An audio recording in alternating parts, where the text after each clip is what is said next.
ખોજાની સુલક્ષણા જેને હાડમાં નહીં હલકી વાત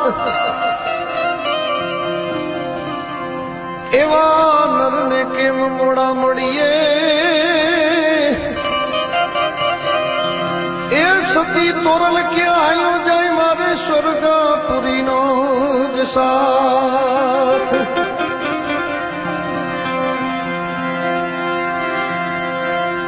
કારણ કે આપણી કાયાના કુડાવે ભરોહા દેહુના જૂઠા રે દિલાશા આવીને ના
કચ્છનો સમર્થ સંત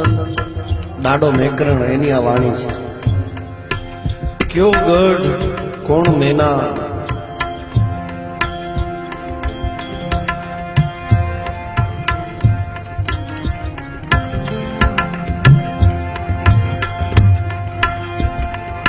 પહેલી કડીમાં ડાડો મેકરણ કે મૃગલો ઢૂંઢે વનમાં એકલો મૃગની ઘણી જાત થાય છે શિંગડી વાળો મૃગ પણ એમાં એક કસ્તુરી નામનો મૃગ થાય છે એની નાભીમાં કસ્તુરી ઘણા વેચવા વાળા નીકળે છે કે આ સાચી કસ્તુરી છે એની બહુ અપ્રાપ્ય ચીજ છે મળે ને પૈસા દેતા પણ એટલી બધી ગરમ વસ્તુ છે કે કદાચ જો નાકથી એની સુગંધ લેવામાં આવે તો નાકમાંથી લોહી મળે નીકળવા આટલી પણ એની સુગંધ એટલી બધી હોય કે તમારા હાથમાં કસ્તુરી આવે તો આજુબાજુના અડધો અડધો પોણો ગાવ સુધી એની સુગંધ જાય એ મરગની નાભીમાં કસ્તુરી હોય એને કસ્તુરી મૃગ કહેવાય હવે એટલી બધી સુગંધ એની આવતી હોય એટલે મૃગને એમ હોય કે આ સુગંધ બહારથી આવે છે એટલે મૃગ એની સુગંધને ગોતવા માટે ભટક્યા કરે જંગલમાં આમ તેમ રખડી રખડી રખડી રખડી કાં કોઈ પારાથી હાથમાં એ મૃગ ચડી જાય તો એને મારી નાખીને પછી એના નાભીમાંથી કસ્તુરી લઈ લે અથવા તો ભટકી ભટકીને મૃગ મરી જાય મોઢામાં ફીણ આવી જાય ડોળા ફાટ્યાની જીવ વયો જાય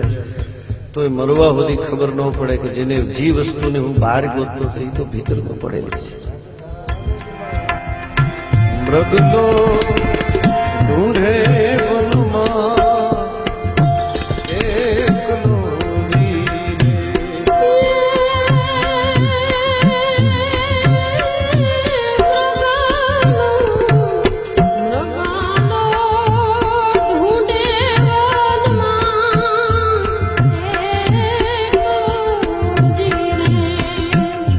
માનવ જીવનનું આવું છે. ભગવાનને ગોતવા માટે આમ જાત્રા કરવા વયો જાય, આમ વયો જાય, તેમ વયો જાય, ભટકી ભટકીને જીવન પૂરું થઈ જાય, ભગવાન મળે નહીં. જેને ગોતે છે એ તો ભીતર બેઠેલો છે, આ બધામાં બેઠો છે, બોલે એ બીજો નથી. એટલે દાડો મેકરણ કહે છે